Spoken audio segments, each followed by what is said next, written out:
Dr. Martel, Mr. Kluger. Commandant sends his compliments.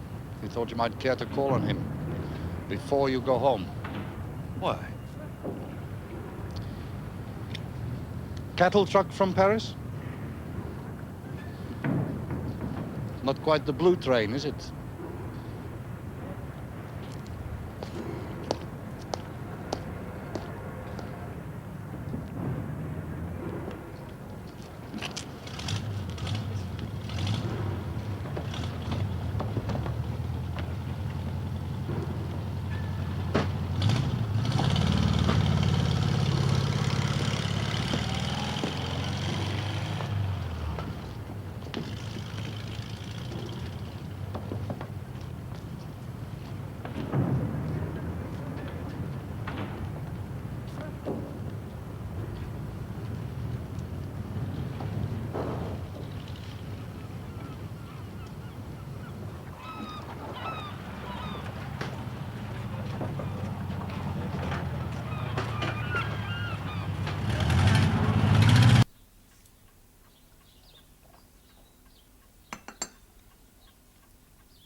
$179 days.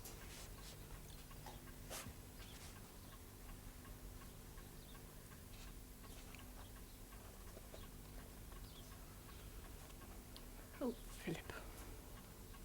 I've had the civil police round to see me. The secretary of the controlling committee has been on the telephone about it.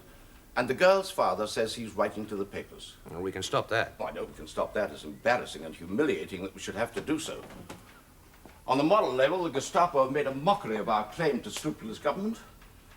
And on the practical level, they've made it more difficult for us to deal with the islanders. That's overstating it a bit, surely. You wouldn't think so if you were sitting in my chair. I shall take it up with Army Group. It'll do no good, Friedel. The Gestapo will simply say that, in the interests of security, they were obliged to pursue an independent line. Independent line. A fine equivocation. Don't do it, even so. At least don't you do it. You? Dog does not eat dog. That's quite funny, coming from a man with no sense of humor. You know what I mean? I know exactly what you mean. Who, then? Muller. Let Muller do the dirty work. You think he would? If pushed. I suggest you get Richter to do the pushing. Now, a word of apology from the Herr General to the girl's father would not be out of order, gracious, even. This would certainly help me. One other thing, Friedel. The truth about Hauptmann Anders must be got at. But we know. Anders says he told her nothing, absolutely nothing. No. And the girl, after 2 nights in a cell, says he told her nothing. You misunderstand me. The question of whether he passed on the information to this girl is one thing. His relationship with her is another. Relationship? Look, if you're going to engineer the Herr General into complaining about the Gestapo, as well as apologizing to the girl's father, you had better be certain you know all the facts first.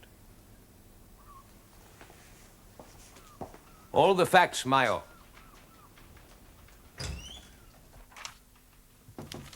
Come in. For Major Friedel, Herr Oberst. Do you want me to sign for it? Yes, please, sir.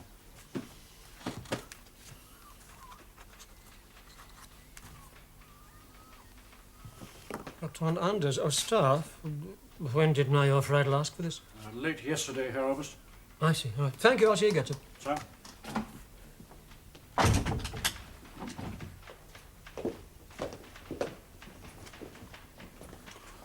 Will you wait here, please, Dr. Martel? Come in.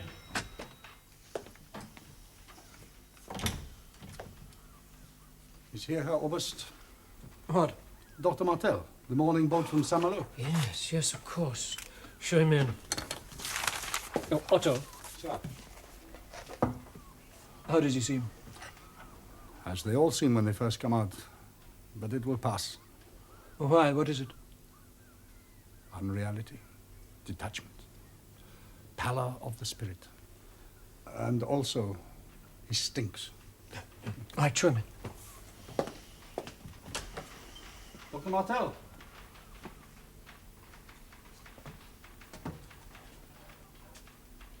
Good morning, Doctor. Thank you, Oberleutnant.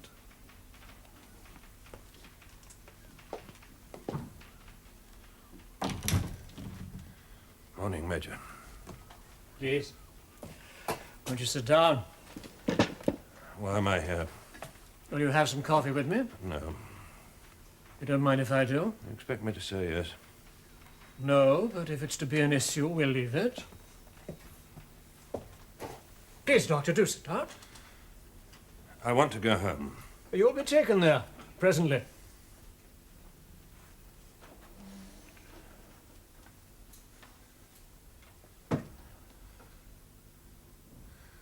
They promoted you?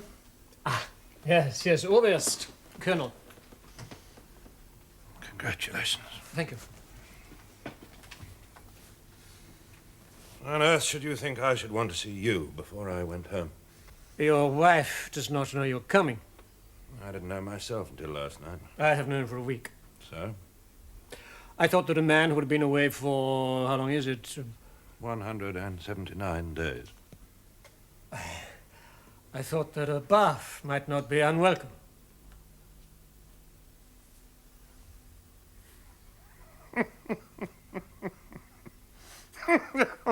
A bath! Oh, the rich irony of that. Sentence served, debt paid, received back into respectable society without a backward glance.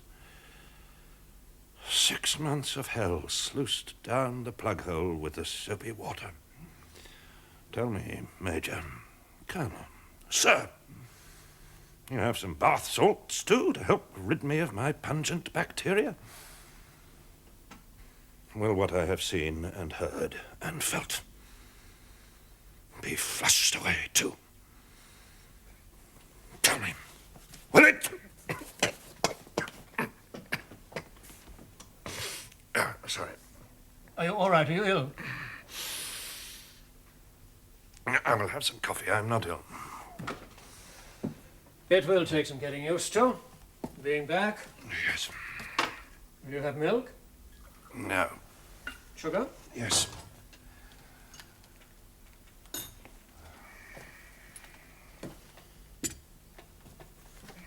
Have you seen your friend, Mr. Porteous?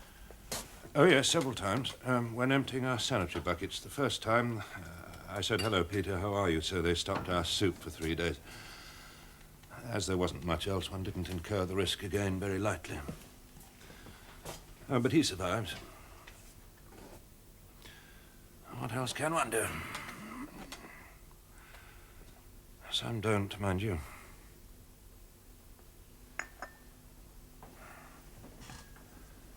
Some don't. Oh, well, one can get used to anything. Well, we've had to, haven't we, really, over the million or so years it's taken us to get this far. Wherever that is. Lack of food, a cold. Oh, God, a cold. Fear. Fear. Yes, fear. Fear of what? Haven't you been to such places? Of course you haven't. Deprivation, yes, that is the nature and purpose of such places. But fear? I don't understand. Colonel, when the key turns in the lock of your cell, you are afraid. Afraid because it might not be a bowl of ersatz coffee or a piece of hard black bread or your sanitary bucket to empty. But something else. Every week for some it is something else. A visit to the room in the basement where they ask questions. Or to the execution yard. But that can't have been the case for you. Why not? Tell me why. not? Because you're not that kind of person. Oh, we've got to. When I first stepped onto occupied France 6 months ago, I didn't know then. You still don't know, do you? But I know now. Doctor, where is this leading us? Now, you asked me a question, or at least you raised a question. It's important to answer it, at least for me it is. Very well. Now, the German presence here on Guernsey has been a reasonable one, wouldn't you say? I hope so. I have tried to make it so. Yeah, and on the whole, the islanders have been equally reasonable. Aye. In fact, apart from a few shortages and the uniforms, restricted areas you'd scarcely know there was a war on.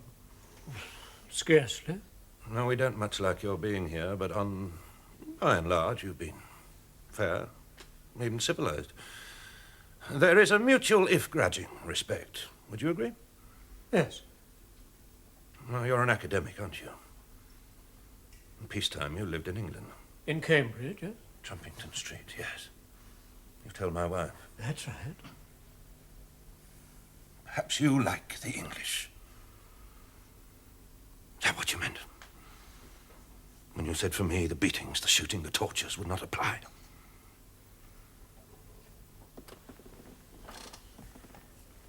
I think I've heard enough, Doctor. Because living here, you'd be forgiven for not knowing. Whereas in Cherche-Midi prison, there are actually Jews and French and Belgians and other lesser races without the law. And they know. They know. Dr. Martell, it's nice to see you again. See what I mean? Hello, Major. Oh, I'm sorry. Have they promoted you too? No, I fear not. I'll find an orderly to show you to the ablutions room. I'd prefer to go home stinking. Why? Let them see how you've been treated. I'd feel less of a Judas that way. And you intend to stay that way? Carrying your smell about with you like a badge? Your badge! Your badge! I'll see that you're driven home. I don't want your bloody favors! Too many favors, too much civility, it becomes servility. My daughter Claire was right. War is war, and we've forgotten we're combatants in it. But not those poor bastards out there in Cherche-Midi and all the other hellholes you people use to assert your will. They don't forget. When they spit out their teeth on the basement floor, or stand with their backs to the execution yard wall.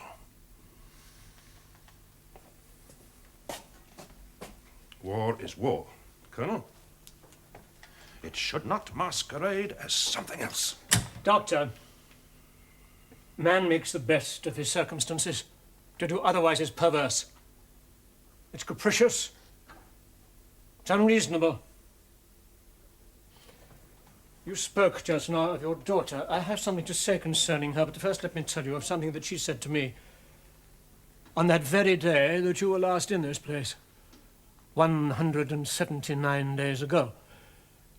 She said, in effect, what you were saying. War must be continued, even if only in the mind. You cannot win if you do not fight. I said you cannot fight if you do not survive. Whatever may be the abuse of man, that is the use of nature. First survive. You said of Mr. Porteous, he survives. Oh, you're right. We get used to anything because we've had to over 1 million years and more. Evolution is an obstacle race. Need I tell a doctor that? And we are here to testify to our adaptability. Survival of the fittest. The law of the jungle. Well, Adolf Hitler has certainly given us that. Whereas all I can offer you is a hot bath.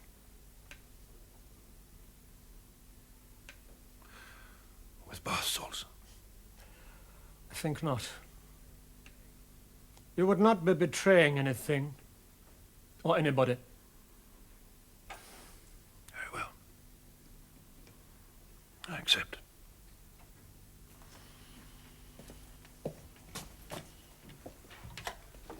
Send my servant in here. You said you had something to say concerning my daughter. Yes. It is not for me to interfere in family matters, but I feel that I should tell you that your daughter has not been well. She's all right? She's not well. Dr. Forbes has been looking after your practice. She has been in his care. I think she has felt the strain of your absence very keenly. What did it? What's been the matter? She was found in the sea. I believe she's making progress, but she and your wife will need your help. It will be a difficult adjustment. It will need a show of morale. Come in. Schmidt, will you escort the head doctor to the washroom? Provide him soap, towel, razor. See that his shoes are cleaned. When he's ready, he's to be driven home. Yes, Herr Oberst. Oh, I shall walk home. Would you prefer to? Yes, I would prefer to. Your suitcase can be delivered. I must carry that home. Carried it from my cell, I must carry it home. As you wish.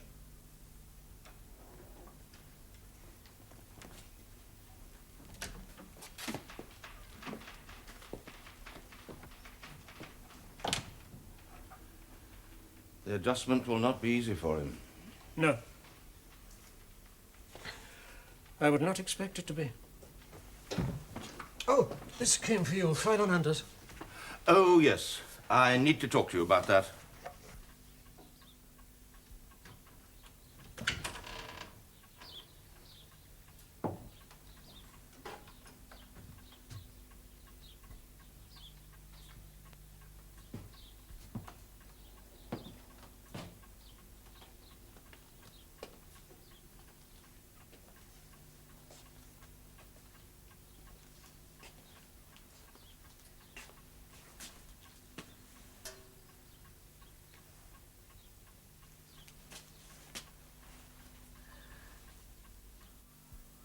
I can't ask the Commander-in-Chief to apologize. It would be better coming from him. I fail to see why. Well, coming from him, the overall view, noblesse oblige, preservation of amicable relations with the islanders, that sort of thing. Noblesse oblige, indeed. What you mean is he carries more weight. Oh, why did the good Lord have to send to me Franz Otto Anders? He's a very good, conscientious officer. Right now, what he is a bloody nuisance. And that's just what General Müller will think of me. All right, then, I'll put it to him. Thank you, Commandant. He won't agree, of course. Oh, I'm sure he will. If you ask him nicely. Yes, well, that'll cost you a schnapps, Ernst, which I shall have the pleasure of taking from you very shortly. Small price to pay to mollify the residents. Well, we'll see. Now, what is the latest position? Come in. The tray, Herr Oberst. Huh? Oh, no. Come back later. Very good, Herr Oberst. What is the present situation concerning Anders? In view of the Gestapo report, Herr Oberst, I'm obliged to ask for his suspension from duty. But is that absolutely necessary? I think it is, Herr Oberst. It seems a pity. All right, send me a note to mein Führer. I have, Herr Oberst. It's in the internal mail. Well, you haven't wasted much time, have you? Well, there is a prima facie case against him. If it is there. I thought the girl, what's her name? Marguerite Lepelle. I thought she'd consistently denied that Anders gave her any information whatever. Well, that is so, Herr Oberst. Nevertheless, there is presumptive evidence against him. What presumptive evidence? The girl was in possession of the information. Anders was the only German she knew. And yet, despite being kept for 2 days and nights in a prison cell, totally alone, and under repeated Gestapo questioning, she still denies the man told her anything. Do you know him, Otto? Yes, I met him once or twice in the mess. Well, what's your view of him? Speaking in your capacity of working psychologist. Well, he seems to be a decent, honest sort of chap. But then, speaking as a working psychologist, I must say that we all are, until given the means, motive, and opportunity to be otherwise. Your years in the Hamburg police force have soured you, Otto. Seasoned rather than soured, I would say, sir. Well, then, General Müller will want to know the facts. We better have a brief prepared of our own. Can you do that, Ranniker? Anders has been very uncooperative with the Gestapo. He's unlikely to tell me more. What about Kluger? Oh, it's a question of rank. He's a Hauptmann. If he doesn't object, would you? No, why should I? All right, then, I'll have him in. Thank you, gentlemen, that's all.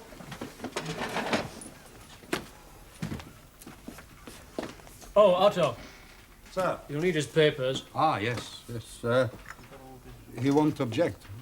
I must try and make sure he doesn't, mustn't I?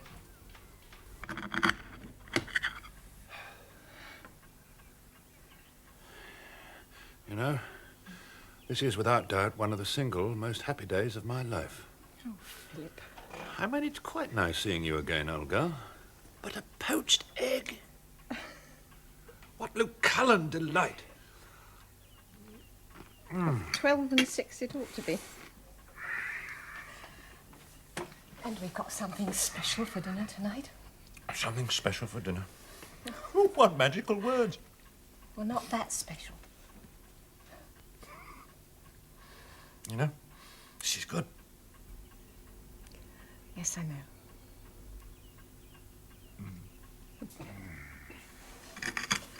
Helen's coming over this afternoon. Yeah? I could ring and tell her no. No, I'd like to see her. Is there anything about Peter that... No, I was hardly able to see Peter at all. Oh, dear. It's extraordinary, you know. She rang me this morning to ask if I'd heard anything.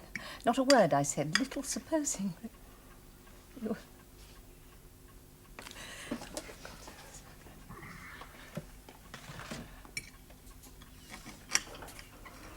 Every morning after breakfast, I'd cross off the previous day. It was nice doing that. I'd save it up. I wouldn't think that the day was ticking by minute. I would save it all up, so that the whole 24 hours would whiz by at one stroke. Now I don't have to do that. I shall feel what? A sense of ingratitude. To the calendar? Silly, isn't it? It's been a kind of mute, conspiring friend. Now I don't need it. I'm abandoning it. Olive, you are a great chump. Am I? Yes. Lovely, though.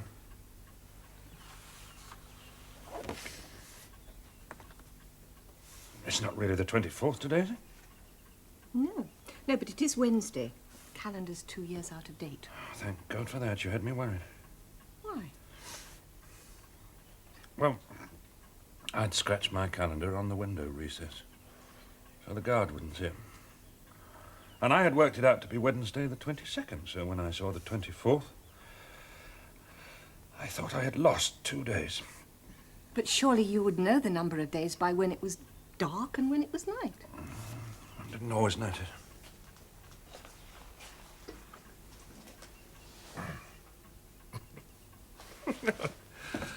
This is splendid.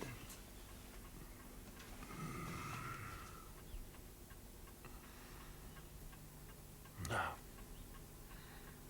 tell me about Claire.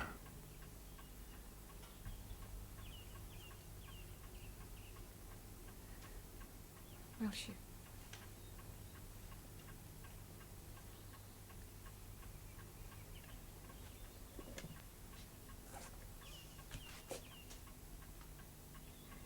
I'm sorry. I'm sorry. And as you have been the source of considerable embarrassment to the military administration. I have done nothing wrong. The Geheimer Staatspolizei are convinced of that. I am a responsible member of the armed forces. The Gestapo have no business with me, Herr Oberst. Hauptmann, the Gestapo, if they feel they have reason, will find a way of having business with anyone. Have absolutely no doubt of that. But I am a soldier, not a civilian. A civilian is involved. Well, for reasons of military propriety, the Gestapo is dressing up its interest in other clothes, in this case the Waffen-SS, which is why I have received this from Sturmbannführer Reiniger. Suspended from duty? Pending further inquiries. I trust you will ignore it, Herr Oberst. I certainly cannot ignore it. I'm suspending you with immediate effect. Then I'm to be treated as a common criminal. A little meekness would not injure your cause. Had you been more cooperative with the Gestapo, we might not have come to this. I resent their filthy innuendos. Well, Anders, there it is. You made enemies of the Gestapo, and you put the commander-in-chief at a disadvantage. That is why I'm suspending you. Until you're in the clear, you're no good to either me or yourself. You're compromised, do you understand that? Then what is my best course, Herr Oberst? I think you should have a talk with Oberleutnant Kluge. Tell him the truth. Answer all his questions. If we can show that we have our own house in perfect order, we can turn away the wrath of others, It's degrading. It's humiliating. Anders, I don't understand you. If you have behaved properly, where is the harm in answering a few questions? If only to put the record straight. Oh, come on, let's have done with this once and for all, yes or no? Very well.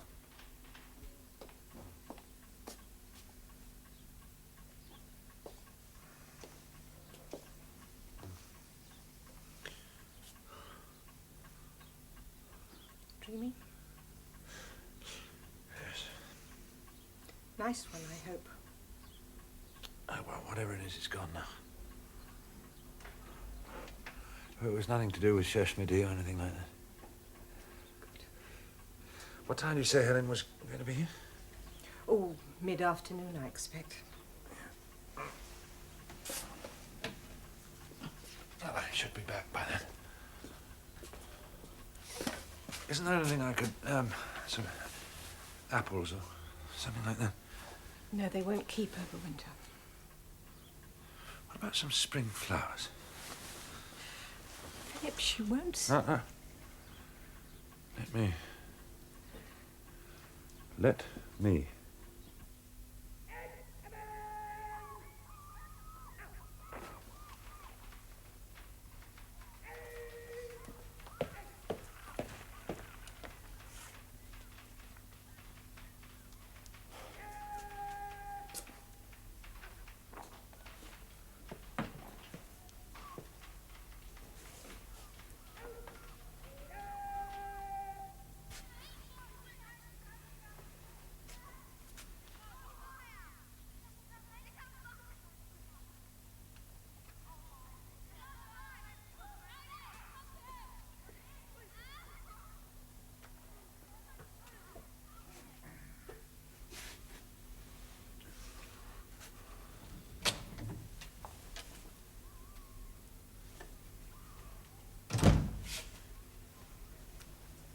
It's no good, Doctor.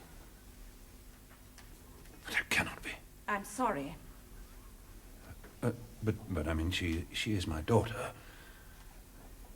I've just got back. I've been away for 6 months. Well, what reason can there possibly be? You mustn't blame yourself. I don't blame myself. Damn it, I would just like to know. Won't you please sit down? I cannot explain to you her reasons. I don't know them. Perhaps she doesn't know them. But she can't be left in this situation without help. Surely you can see that. I can see how it must seem to you. But here she's not without help. Here everyone needs help, and everyone gives help. That's why Dr. Forbes brought her to us. You a trained psychiatrist? You know the answer to that. Yes. Yes, I'm sorry. I didn't mean to be rude. And you weren't. Please sit down.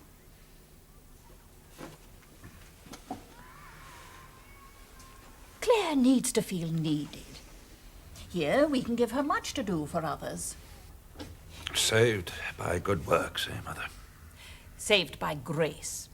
But good works certainly help. We're not Catholics. But she's a Christian. And even if she weren't, we'd still be able to offer her the privilege of service to others. As soon as she feels able to see you, she will. But to press her at present. Because I do realize how hard it must be for you and your wife. But it's a measure of her distress that she must know that too, and yet not feel able to come home to you. I've been waiting for very nearly half an hour. My apologies, Hauptmann.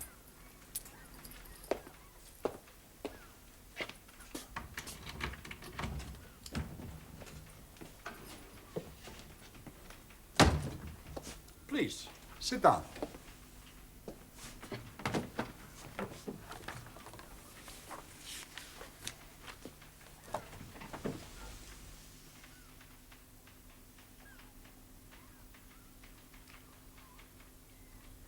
This is a most time-wasting business. Forgive me, Hauptmann. I understood that you had been suspended from duties. That doesn't mean I have no other demands upon my time. In that case, we better get on with it without further delay. Tell me all about it, Hauptmann. Tell you all about what, Oberleutnant? This whole unfortunate business. Unfortunate for whom? The girl, certainly. I am totally innocent, Kluger. Not according to the Gestapo. You believe that rabble? I would like to have reasons not to do so. A man is innocent till proved guilty, Oberleutnant. Not to me, he's not. That is all twaddle for constitutional lawyers. I'm a policeman. To me, it's the other way around. That's the most appallingly cynical statement. Wrong, Hauptmann. I have no time for cynicism. It is a cheap pose which gets in the way of truth. Now, if you'd said skepticism, I might have agreed with you. I have a professional inclination towards incredulity. If you start out like that, there's no point to this at all. Wrong again, Hauptmann. I am as prepared to question the findings of the Gestapo as I am prepared to question your very natural assumption of your own innocence. I did not tell the girl anything at any time about troop movements. The girl says so herself. That is the end of the matter. No, Hauptmann. It is just the beginning. And at no time did I discuss military matters with either of the two girls. Good. If I might just have your signature, Hauptmann. There. You mean it isn't the whole truth and nothing but the truth till I've signed it, huh? Oh, your signing it does not certify that it is the truth, merely that I've got it down right, that it is a faithful report of what you said took place. I find your manner offensive. Sign it.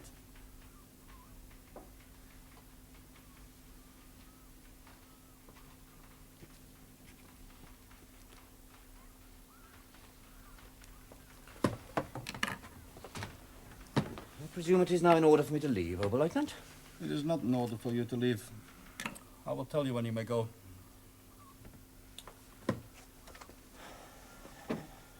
Frankly, I'm not satisfied with your explanation. This is intolerable! Hauptmann, I've seen the statement of the girl Jennifer Wright. She does not say that her friend thought that the troops were being sent to Russia, but that she knew. She said, I know where they're being sent. They're being sent to Russia. How many times do I have to keep saying the same thing? For God's sake, the girl hazarded a guess. Or some soldier may have told her. The soldiers didn't bloody well know where they were going. As a matter of pure routine security, only the unit commander and your office knew. Now, these two girls don't mention the unit commander or anybody else. Only you. Why should I tell them? Yes, I've been wondering that. Perhaps you'd be good enough to tell me what was your relationship with this Marguerite Le Palais. My relationship? Yes, I take it you did have one. You're suggesting. Oh, come on, Anders. You're not a kid wet behind the ears. You're 37 years of age, healthy, far from home. Oh, come on. Tell me what you've been up to with her. I shall complain to the commandant. Do as you like. If you go out of that door, you've had it. You are the dog who has rolled in it. Now, don't expect anyone else to touch you. I've been told to get the truth out of you, and by God, that is what I'm going to have. Now, sit down.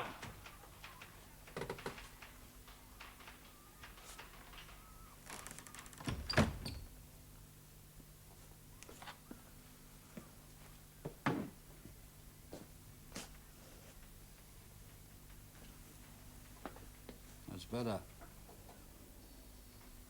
Now, tell me about you and this girl. Very well. We'll do it the other way. I will start drilling, And you tell me when it begins to hurt. In November, you were billeted at the Bigard. You made the acquaintance of these two girls. They showed some interest in your horse, and occasionally you allowed them to ride it. One of the two, Marguerite Le Pellet, was, a little more adventurous. You started to favor her. I have the personal details here the Gestapo took. Height, 5'3", bust, 34, complexion fresh, hair blonde, eyes blue. I wouldn't blame you, Anders. Maybe I'd have done the same thing myself. But she didn't tell you she was only 15, huh? No, they never do. I expect she made the first move, huh? Led you on a bit, did she? God, you're a dirty-minded bastard, Kluger. Let you touch her up, did she? Well, did she? No. I'll tell you what I'm going to do, Anders. I'm going to give you a chance. A chance to save these girls from more unpleasantness. You're going to have till 1600 hours, Anders. Otherwise, I'm going to pull them in again. You have 1 hour, Anders. You may go.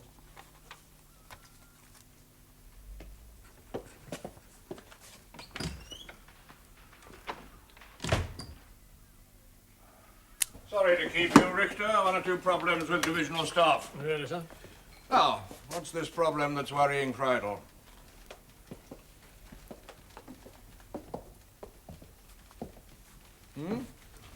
It concerns 2 young girls and the Gestapo, sir. Beauty and the Beast, eh? An apt comment, sir, when you hear what I have to say. I see. Well, you'd better sit down and tell me about it. 2 girls come from respectable Guernsey families. They're both 15 years old. And like many young girls of that age, mad about horses. Inevitably, they sought out the mounted units near where they live and volunteered to help to muck out the chance of a ride. Now, a few months ago... Asking for trouble. Yes, I suppose it's a tribute to their innocence so that I haven't actually found it. Or naivete. Yes. And a few months ago, Hauptmann Anders, our staff transport officer, and a very keen horseman himself... Anders, he has a damn fine Arab stallion, hasn't he? Indeed he has, sir. He was quartered out at Le Bigard. The girls used to see him out exercising the horse and eventually got to know him, so much by way of background, as it were. And now we come to last Saturday. Every weekend, the girls come into St. Peter Port to walk about, see if there's anything in the shops, and they always rendezvous at Stubant's Café, which is what they did last Saturday. It appears that one of the girls, Jennifer Wright, mentioned quite casually that all the troops and their guns quartered round Le Bourg and La Villette seemed to have disappeared overnight. The other girl, Marguerite Le Pellet, said that she knew where they had gone. She knew? She said they had been sent to Russia. Which, of course, they have. 4 batteries of field artillery. Yes, sir. Unfortunately, the café is also frequented by the Gestapo, hoping to pick up information from the harmless gossip of the islanders. And, of course, the 2 girls had no way of knowing that the 2 men sharing their table were Gestapo agents. Well, when the men overheard what had been said, they dragged the girls out into the street and then bundled them into a car, drove them away to the Gestapo office. The other girls were separated and put through an interrogation. The first girl, Jennifer Wright, was questioned about what German she knew, and she gave them Anders' name. She was then released and told to keep her mouth shut, otherwise her entire family would be arrested. Good heavens.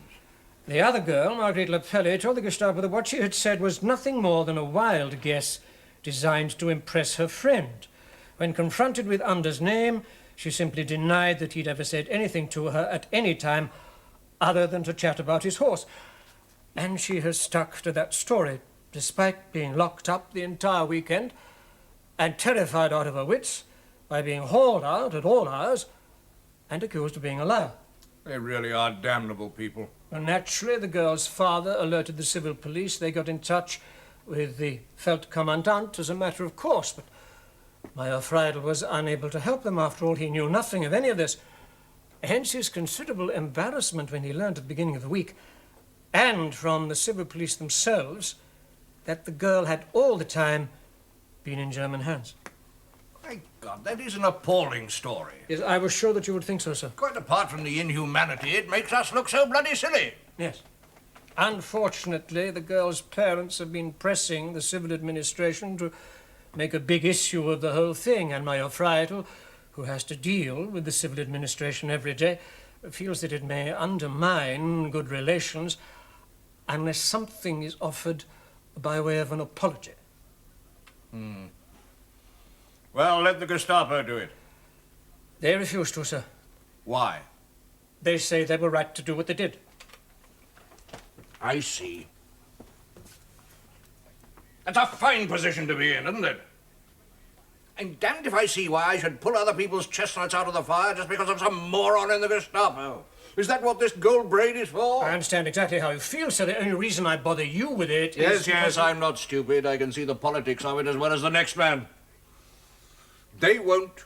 You can't. So I get it. This chap Anders, what's his story? He confirmed what the girl said. He told her absolutely nothing. And do the Gestapo accept that? No, sir. No. They're asking for his immediate suspension from duty pending further inquiries. Damn it, Richter, why didn't you tell me that straight off? Oh, forgive me, sir, but I thought it irrelevant to the whole question of the apology. Did you indeed? Well, I want to know the truth of this, understand? Oh, that is in hand, sir. I'm very glad to hear it. Well, then, may I tell Major Friedel that an expression of regret will be forthcoming? Yes, very well. Thank you, sir. Come in, yes.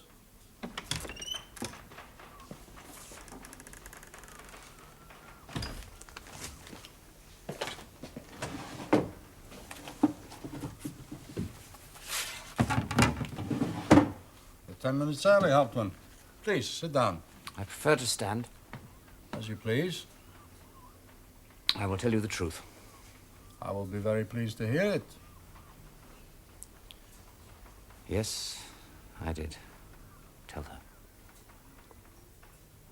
I don't know when I've been so excited. Do you know, I keep thinking of him still as in prison. Then, of course, I realise he's back here. It's most extraordinary. Is he... Oh, he's very tired. And very thin, of course. Not much chance of fattening him up here, is there? Will Claire see him? I really don't know.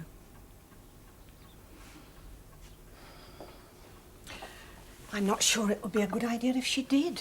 It would be very wounding if she just presented that dreadful blankness to him. It's only a matter of time. You'll see. Yes, of course it is. That's really all it is, a matter of time. Time for Philip to recover and Claire to get back to her old self. Or Peter to come home. Clive back from Germany. Yes, it's just a matter of time.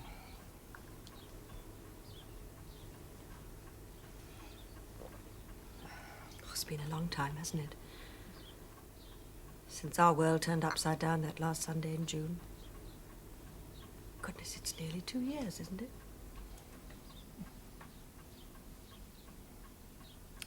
Philip saw Peter several times. He said he looked fit, notwithstanding the fact... Notwithstanding. Yes. Well, everything's going to be all right. Now, how many balls of wool have you managed to wind for my Children's Emergency Bureau?